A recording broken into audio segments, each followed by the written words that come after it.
Bismillahirrahmanirrahim. Assalamualaikum warahmatullahi wabarakatuh. Pertama-tama perkenalkan, nama saya Juan Jan, NRP 052117/2005. Pada kesempatan kali ini saya akan mengerjakan kuis yang pertama, yakni tentang classification. Jadi pada video kali ini saya akan menjawab saya akan mengerjakan beberapa kemampuan yang menjadi tolak ukur dalam mengerjakan kuis ini. Jadi di bagian kuis classification ada 6 poin yang harus dapat dikerjakan. Jadi yang pertama itu adalah mengidentifikasi apakah suatu tes machine learning termasuk klasifikasi atau bukan klasifikasi. Jadi yang pertama, dari mana kita tahu suatu kerjaan itu, suatu tes itu masuk ke klasifikasi atau enggak. Jadi yang pertama itu sedikit tentang klasifikasi adalah melakukan pengelompokan data-data berdasarkan label-label yang ada dibawa pada saat melakukan identifikasi tersebut. Nah, di sini tertulis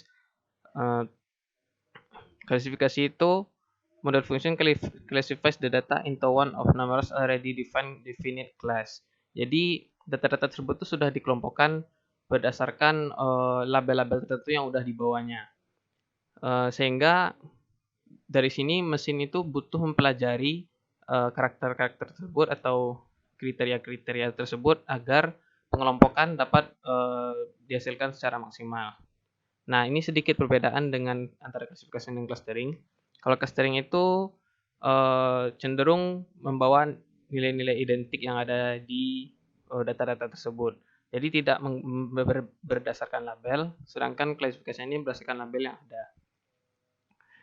Kemudian klasifikasi ini masuk ke bagian supervised learning, ya karena yang berlabel tadi itu. Dan rata-rata penggunaan klasifikasi itu lebih rumit dibandingkan clustering. Nah, jadi ini sedikit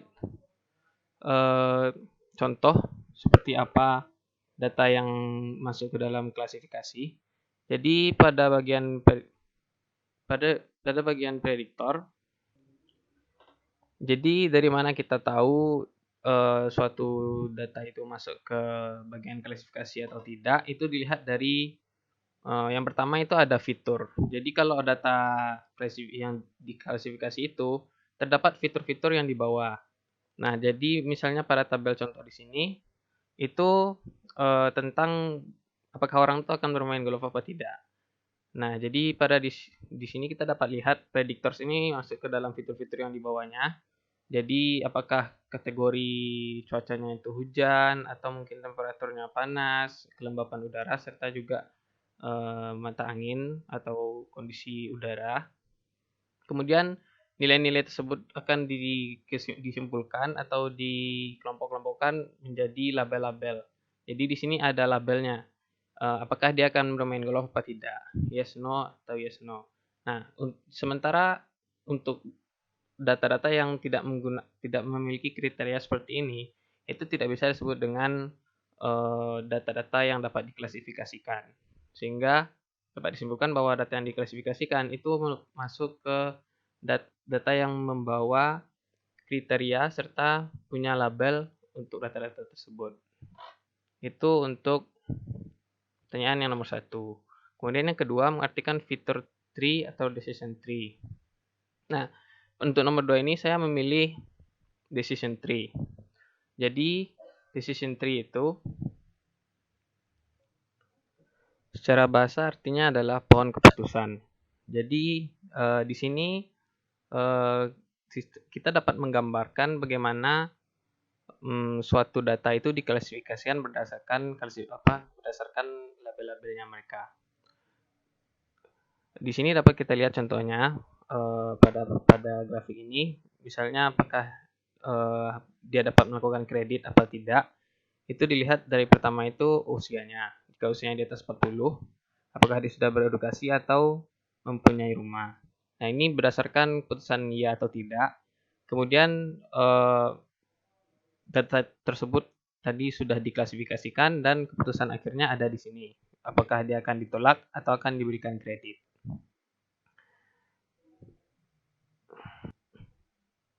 Contoh lain dapat kita lihat dari untuk melakukan, misalnya pada grafik ini itu memutuskan untuk bermain keluar apa tidak, keluar dari rumah apa tidak. Nah, jadi di sini terdapat 3 kategori yang dapat dinilai. Yang pertama itu adalah cuaca. Jadi pertama itu dia akan menguji data tersebut berdasarkan cuaca yang sedang dialami. Jadi ada 3 value di sini dan 3 ini yang akan mengarahkan data tersebut nanti akan masuk ke label yang mana. Jadi yang pertama ada sunny, cloudy atau rainy. Dan jika cloudy itu yang langsung masuk ke dalam label yes atau langsung bermain keluar. Nah, kalau misalnya masuk ke bagian sunny atau cerah, dia harus melewati klasifikasi selanjutnya terkait kelembapan yang ada pada saat bermain keluar tersebut. Apakah masuk ke value high atau normal? Nah, setelah masuk ke seleksi yang kedua ini, nanti baru dilabel apakah yes atau no. Gitu. Baiklah, untuk selanjutnya yakni nomor 3, mengartikan confusion matrix. Jadi sebelumnya kita harus mengerti dulu apa itu confusion matrix. Dan berdasarkan sumber ini, confusion matrix juga disebut dengan error matrix. Confusion matrix memberikan informasi perbandingan hasil klasifikasi yang dilakukan oleh sistem. Nah, jadi pada saat sistem mengklasifikasikan data-data yang ada, mereka melakukan 2 tolak ukur. Yang pertama itu actual values dan predicted values. Predicted values ini adalah nilai berdasarkan prediksi sistem sebelum data itu benar-benar diklasifikasikan. Nah, jadi di sini sistem itu bekerja dalam mengklasifikasikan apakah data tersebut itu positif atau negatif. Kemudian ini ada actual values. Actual values ini adalah nilai sebenarnya terkait klasifikasi tersebut. Apakah dia masuk ke positif atau negatif. Kemudian setelah 2 tolak ukur ini ditentukan, kemudian ada 4 kuadran di mana data-data tersebut diklasifikasikan, yakni berdasarkan true positif, false positif, false negatif, dan true negatif. Jadi pada 4 kuadran ini terdapat 2 kuadran yang benar-benar memberikan data yang aktual. Jadi yang true positif dan true negatif. Jadi yang benar-benar true ini adalah klasifikasi yang sebenarnya. Sementara false positif dan false negatif itu adalah error yang terjadi ketika sistem mengklasifikasikan data-data yang ada. Jadi semakin bagus data true positif dan true negatif, berarti semakin bagus sistem tersebut mengklasifikasikan data-datanya. Nah, kedua kuadran yang tersisa yakni false positif dan false negatif. Untuk false positif ini adalah data yang diklasifikasikan positif atau benar padahal sebenarnya itu salah. Jadi yang sebenarnya itu dia masukkan negatif. Sementara yang false negatif ini adalah sebaliknya, dia dimasukkan ke dalam data yang negatif padahal sebenarnya dia masuk ke bagian positif. Kemudian di sini ada contoh selanjutnya tentang confusion matrix. Jadi di sini dapat kita lihat bahwa bagian oranye dari tabel berikut ini masuk ke multi classification. Jadi di sini bagian yang benar-benar diprediksi benar atau salah dan kemudian prediksi tersebut adalah true atau masuk ke dalam aktual atau benar, itu masuk ke bagian yang warna kuning pada tabel berikut. Sementara yang warna merah ini adalah klasifikasi yang aktualnya error salah atau ini salah dalam pengklasifikasian. Nah, maka semakin banyak angka yang merah-merah ini pada tabel ini berarti sistem tersebut semakin salah dalam mengklasifikasikan atau performanya tidak bagus. Jadi semakin bagus suatu sistem mengklasifikasikan sesuatu, maka yang merah-merah ini harusnya nilainya semakin sedikit dan nilai yang ada di tengah ini harusnya lebih banyak gitu. Selanjutnya adalah nomor 4, memutuskan klasifikasi mana yang lebih baik performanya bila dihadapkan pada 2 atau lebih confusion matrix. Jadi untuk memutuskan klasifikasi tersebut masuk ke performanya bagus atau tidak, itu menggunakan beberapa rumus. Jadi eh, yang pertama itu adalah menghitung precision, menghitung akurasi. Nah, jadi akurasi ini adalah menghitung true positif dan true negatif seluruh data yang masuk ke bagian true, kemudian dihitung perbandingannya dengan seluruh data yang masuk. Nah, jadi akurasi ini adalah penjumlahan antara TP plus TN dibagi seluruh data-data yang ada. Kemudian jika semakin besar angkanya, semakin besar akurasinya, maka semakin bagus performa dari sistem tersebut dalam mengklasifikasikan data. Kemudian ada precision. Jadi precision ini adalah penghitungan seberapa banyak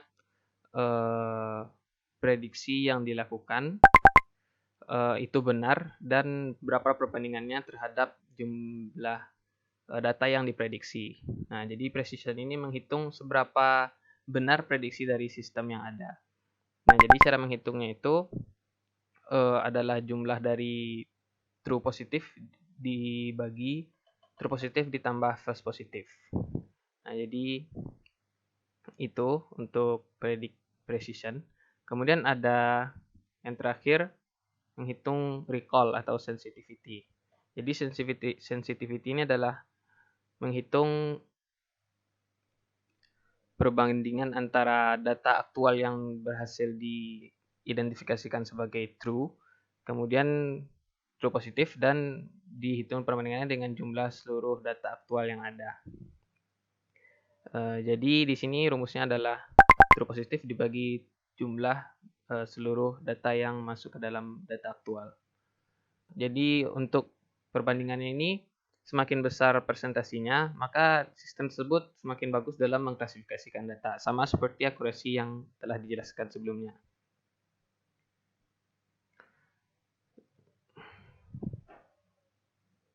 Selanjutnya nomor 5, memutuskan klasifikasi mana yang lebih baik performanya bila diharapkan pada 2 atau lebih coverage plot atau kurva ROC. Nah, bagaimana cara kita membaca kurva ROC itu sehingga kita dapat menilai mana sistem yang bagus, mana yang tidak. Jadi sini saya menemukan beberapa grafik seperti pada data ini. Ada satu grafik yang berisi 2 garis warna biru dan warna ungu. Jadi di sini penentuan mana yang bagus mana yang tidak itu dihitung dari jumlah false positif dan true positif. Jadi sistem yang bagus itu memiliki true positif lebih cepat atau lebih memuncak duluan dibandingkan false negatifnya.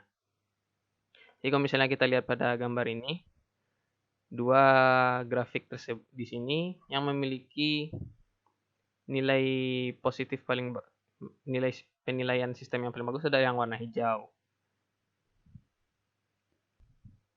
Karena di sini penilaian true positive rate memiliki nilai yang bagus atau lebih besar dibandingkan false positive rate-nya pada garis merah. Nah, pada garis merah ini, false positive rate itu selalu bernilai sama dibandingkan true positive. Sehingga data yang diberikan di sini oleh sistem itu tidak akurat. Sehingga kalau sistem yang bagus untuk melakukan klasifikasi itu harus memiliki nilai true positive rate yang tinggi dan memuncak seperti ini atau lebih melengkung ke bagian atas. Cara lain dalam menentukan mana yang sistemnya bagus atau tidak itu saya temukan itu dengan menghitung AUC atau biasa disebut dengan area under the curve. Jadi kita menghitung seberapa besar luas area yang ada di bawah garis dari grafis tersebut. Nah, semakin besar area ini, maka semakin akurat suatu sistem itu dalam mengklasifikasikan data. Sehingga nilai grafik ROC-nya semakin bagus. Nah, mungkin AUC ini dapat diaplikasikan untuk tabel yang seperti ini. Nah, ini kan sedikit membingungkan mana yang memiliki performa lebih bagus di antara 3 sistem ini, apakah warna merah, warna hijau, atau warna hitam. Nah, ini mungkin dapat menggunakan penghitungan AUC sehingga kita dapat tahu mana sistem yang lebih bagus performanya dibandingkan sistem yang lain. Itu untuk nomor 5. Kemudian yang terakhir, menganalisa kelas mana yang mudah dan susah diklasifikasikan dengan melihat confusion matrix-nya. Jadi menurut saya untuk nomor 6 ini kita dapat mengetahui seberapa rumit